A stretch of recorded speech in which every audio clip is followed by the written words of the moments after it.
This really is the World Cup of fraud, and today we're issuing FIFA a red card.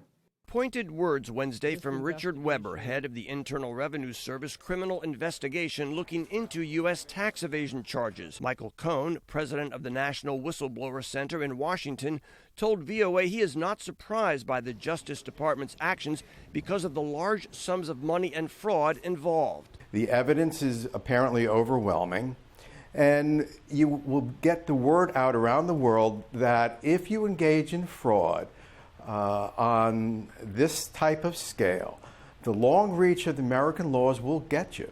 Russian President Vladimir Putin, whose country will host FIFA's 2018 World Cup, accused the United States of meddling outside its jurisdiction.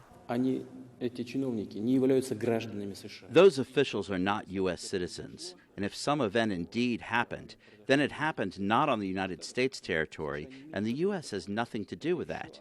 This is yet another blatant attempt to extend its jurisdiction to other states.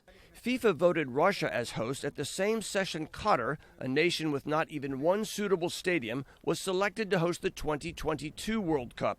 Because the favored United States finished a distant second in the voting to Qatar, soccer writer Ivis Galarsib told VOA via Skype there's no doubt that raised red flags. From a governmental standpoint, I think there was more attention paid to that campaign than any before it. So once Qatar of all countries won it, I think it was hard not to look at that. It was hard to ignore that and say everything's above board. The alleged schemes even include the bidding process for the 2010 World Cup in South Africa.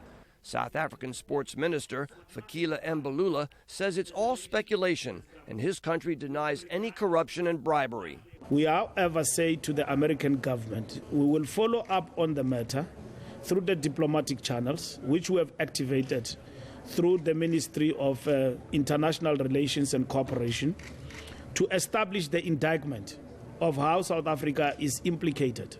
The storm clouds over FIFA will continue to build, and more arrests are possible. Park Brewer, VOA News, Washington.